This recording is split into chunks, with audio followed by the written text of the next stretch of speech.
Yeah. Yeah, okay. I'll tell them. I'll tell them. Oh my god, stop. Okay. Alright. Okay. Alright. Bye. I love you too. What's shaking, AuthorTube? That was just the CEO of writing. Yeah, me and the CEO of writing, we're good buddies. Anyway, they wanted me to pass on a message to you. They wanted me to tell you, hey, being a writer may be hard. It may downright suck ass sometimes.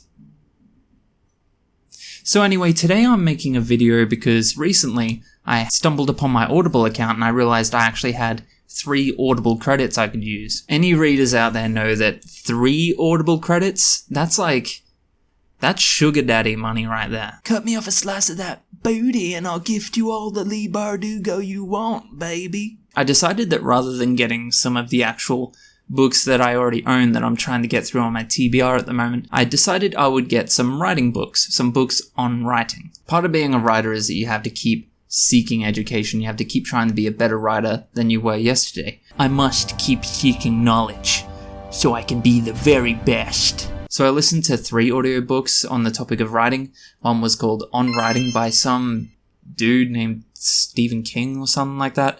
And the next one was called How to Write Best-Selling Fiction by James Scott Bell. And the last one was a pretty famous one. That one was called The Elements of Style by Professor, get this, pretty interesting name, Professor William Strunk Jr. Today I'm going to be telling you just some of the things that really stuck out to me in those. Basically I'm going to be dot pointing what I learned from those books, or at least some of it. I obviously can't go through literally everything. But I'm only going to be doing it for the first 2 books I mentioned. I can't really do it for The Elements of Style because that was just a super technical book about grammar and sentence structure and stuff. It's hard to describe, but it wouldn't translate that well. The Elements of Style is something I wouldn't recommend getting as an audiobook because I think you really do need to see what it is they're talking about. Otherwise it's just gonna go in one ear and out the other. It's just gonna go.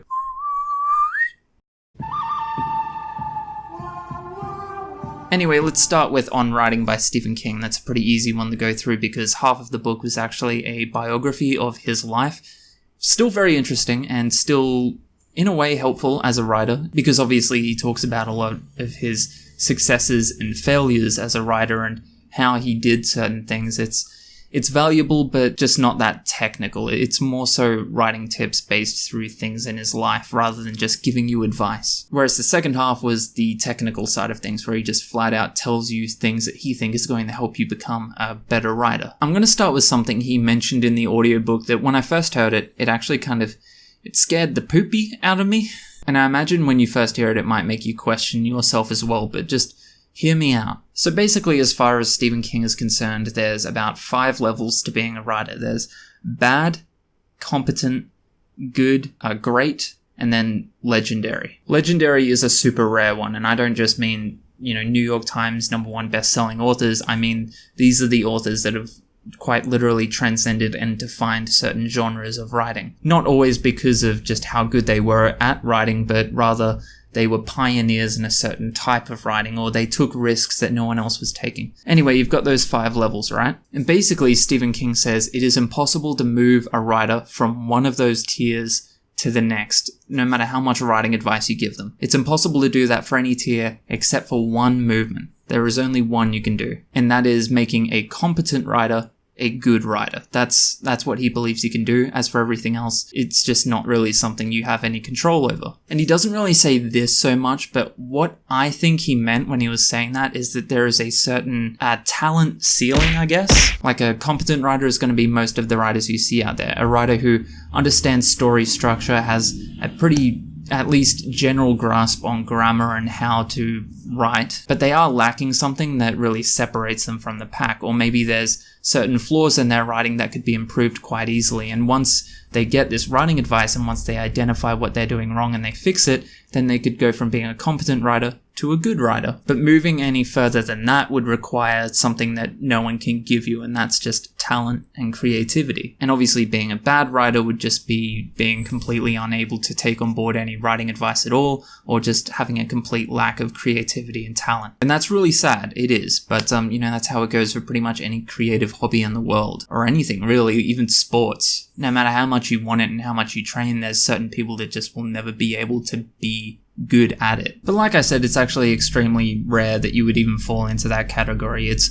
most likely that at the moment you are a competent writer. That's fine. As long as you seek out more education, you keep trying to be a better writer, eventually you will be a good one. That's what I'm hoping for myself. And if you really are a bad writer, well, that's just the way the cookie crumbles, friend. But that's okay. At least you're not a lizard person. Unless you are. In which case, I'm coming for you, son of a bitch. I'm coming for you. So Stephen said something on writing that kind of stuck with me. He said, "The road to hell is paved with adverbs." The idea of not using adverbs is something I've heard before, and it's something I never really gave much credit to, because despite what anyone tells you, there have been lots and lots of successful writers that use a lot of adverbs. J.K. Rowling is probably the best known one. So it's not a steadfast rule, but Stephen did give a lot of good examples as to why you would probably want to avoid adverbs, at least use them incredibly sparingly. The way Stephen puts it is that it's just a bit of a wasted opportunity to tell the truth. Using adverbs is in most cases telling and not showing. You're basically wasting an opportunity to show off your writing chops and show that you have the ability to give some interesting and descriptive storytelling. I'll give you an example. It's not going to be as good as the examples Stephen gave in his book, but I'll give you one. The handsome young man sat pondering the mysteries of life. "Life sure is funny," he proclaimed stupidly. "Instead of doing this, you could say, dude. Instead of doing this, you could say, life sure is funny," he said, his weary face creased under a furrowed brow.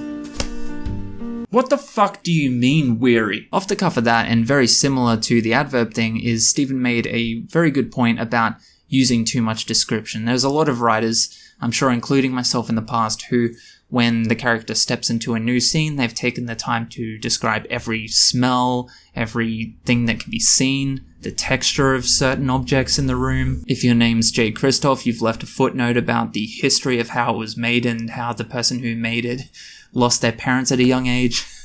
Or not even just with scenes, with certain characters, they've taken the time to describe everything the character's wearing and every physical trait of that character. And Stephen made a good point about that just not being necessary. And not just not being necessary, but also quite harmful to the interactive element of you telling a story. See, a lot of the fun for readers is being able to participate and use their imagination. So if you leave things a bit more ambiguous, they fill that stuff in with their imagination. Obviously, you can describe a bit about your character, that's expected, but leave some stuff for the reader to figure out, like what they're wearing. I'm sure they can get that just by how you describe the character's personality or what they're doing that day. We just don't really need to know the color of their shirt, etc. Something else Stephen said was, "Write with the door closed, rewrite with the door open." That's pretty interesting. Basically saying, make sure you're in solitude when you write the first draft. Keep it to yourself. Like, you can tell people you're writing a draft, obviously, but don't tell people about the contents of it. Basically, you don't want any outside influence on the story. It needs to be completely you. But then once you finish that and you go back to do the rewrite, get some people to check it out. Get their opinions. Work that into it. But on the first draft, you don't want anything distracting you from just finishing it. Another point Stephen made was about not leaving any more than one day between your writing. Everyone knows that Stephen's always been of the mind that you should be writing every day, but in this case, he entertained the idea that not everyone's able or willing to do that, so his compromise was just leaving no more than one day in between. And his reasoning for this actually made a lot of sense. He said, if you're writing a new story and you tend to leave any more than one day, a lot of your, momentum, a lot of your, passionate fire for the story is going to fizzle out a bit. Basically, if you leave it too long, all of the inspiration, all of the momentum that you have in your mind to finish this story, it's just going to be replaced with a drunk miniature version of yourself playing with a yo-yo or something. I don't know. So those were some of the most major things that I took away from On Writing by Stephen King. Let's move on to How to Write Best-Selling Fiction, written by James Scott Bell, who is, to my understanding, someone who's been giving writing education courses for a very, very long time.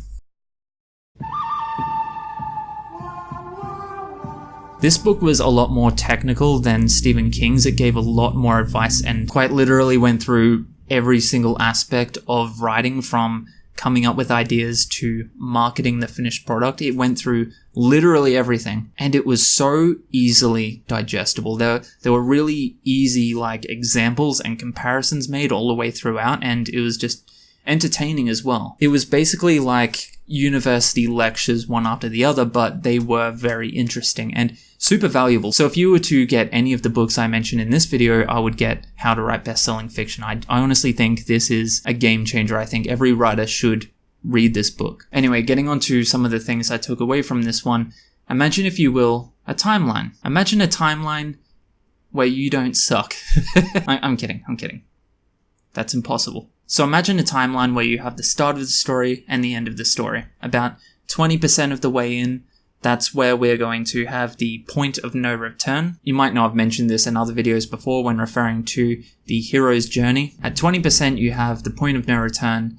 At 50% is the mirror moment. I'll get to that in a bit. And then 80% is the clear way forward. That's the home stretch. James made a very compelling argument that story structure is one of the most important things for a writer to consider. He didn't just give you like vague faux inspiration advice in this story. He gave you concrete stuff to be a commercial success. And when it comes to being a commercial success, we do have to follow certain trends from time to time. That's not to say you should be a complete sellout and do exactly what everyone else is doing, but there's certain things that have just been proven to work, and one of them is having a certain story structure. And that timeline I just mentioned is pretty prevalent in a lot of successful or commercially successful stories. So I've tried to arrange the dot points of, I've got like a notebook here. I've tried to arrange the dot points of what I learned from this book in order, although it might not completely be. But from the start, one of the important things is to try and create a disturbance on page 1. James said that it's a really good way to immediately suck the reader in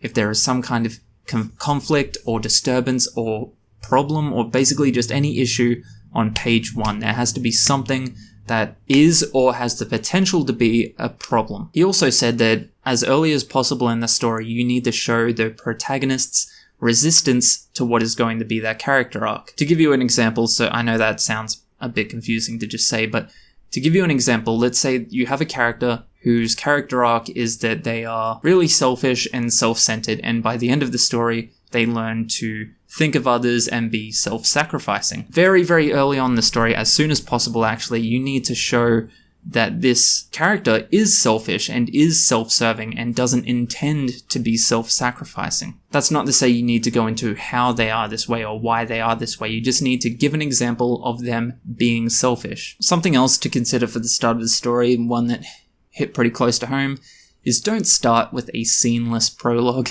I say a lot, this might be something I've done in the past, but this one I definitely have done in the past. Something that happens for a lot of fantasy stories as well. Don't start with an info dump about how the world is the way it is. Apparently that is a very quick way to bore the reader and turn them off. If they've already bought your book, they might be willing to keep reading, but if they're in a bookstore or reading online on the preview for Amazon or something like that, and that's the first thing they read, they're probably not going to be too interested in reading on. Start with an actual scene if you're going to do a prologue, like a mini chapter. Have something active actually happening. Horror movies are a great example for this because they usually start with the big bad or the killer killing someone, or crime shows, they start with the crime. It's a good way to, suck you right in. That's what you want to do. You want to suck the reader in. You know what I mean? Hashtag suck the reader. So the next point, and perhaps one of the most important ones to keep in mind with the story structure, is the protagonist's mirror moment. This is what James Scott Bell called it in his book, and I just thought this was fantastic. It's something you probably already know about, at least subconsciously, but hearing it described in detail and with a bit of advice about how to use it was super valuable in my eyes. So in a lot of cases, this won't happen until the end, but he said to do this about midway through the book. It isn't the character completing their character arc or anything like that, but it's the mirror moment, the moment when this is when they have a real moment of self-reflection. It doesn't literally have to be the character looking in the mirror and thinking to themselves, "You really are a walking, talking wet bag of dog shit, aren't you? Oh, shut up and kiss me." You just want the protagonist to come to some kind of emotional crisis or realization, basically a moment where they think to themselves, I'm going to die. Or maybe they think to themselves, who am I? Or maybe if it's like a romance, they think to themselves, wow, I really am a a fuckboy. James also mentioned a bit of a checklist he uses when he goes back through and reads the first draft of his story, and I'm just gonna like rapid fire dot point it for you. I'm not gonna go through all the points, but here's the way he puts it, right? Making all conflict and tension as tense as possible and including conflict and tension wherever possible. He makes sure that all characters aren't entirely good or entirely bad. This one's interesting. He says he uses at least one sense every page. What I mean by sense is like someone seeing something, or smelling something, or feeling something, or hearing something, etc. Another interesting one, don't let coincidence get characters out of trouble, only ever into it. And the last one is, the more emotional or tense a situation is, the more important it is to show and not tell. Like, keep in mind what I mentioned before with adverbs in Stephen King. That's when it's most important, at really tense or important or emotional scenes. There was also something that James mentioned called hooking. I mean, I've heard that used before, but not really in that. I shouldn't. Anyway, so hooking is something he describes, whereas when you have characters enter a new scene or a new place, rather than doing what a lot of writers do and just start with describing the place that they're entering, start with a bit of dialogue or action, and then describe the place they're in a little bit, and then continue with the dialogue and action. So say you have someone being called to the principal's office, and rather than describing what the office looks like immediately, you could start immediately with the principal's dialogue. "Hello, Katie, please take a seat." And then go into a bit of description, like Katie sat cautiously taking note of the piles of paper scattered around the room, something like that, and then continue with the action and dialogue. So apparently that's called hooking. So don't Google that, but yeah, I thought that was pretty cool, pretty interesting, and something I plan on taking on board when I keep writing in future, because it's something I never even considered doing. So yeah, that's how to write best-selling fiction. In theory, if you do all of these things, I guess you could hypothetically publish a best-selling short story, maybe, just about,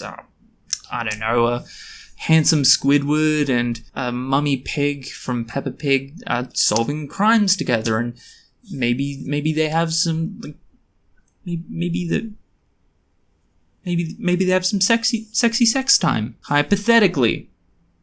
It's just something that could happen. I do hope you liked this video. I really do recommend getting all 3 of those books, except perhaps just the 2 I've spoken about at length in audiobook form. I wouldn't recommend getting The Elements of Style as an audiobook, but they really are just so great to listen to while you're multitasking, and I genuinely believe they will make you a better writer. Thanks for watching. If you subscribe to the channel, I'll literally glue myself to a pumpkin, and then I will pay a group of kids to roll me down a hill into the path of an oncoming train. Catch ya. She's got class and style, street knowledge by the pound, yeah. Baby never act wild, very low key on the profile. Catching feelings is enough, let me show you how it goes.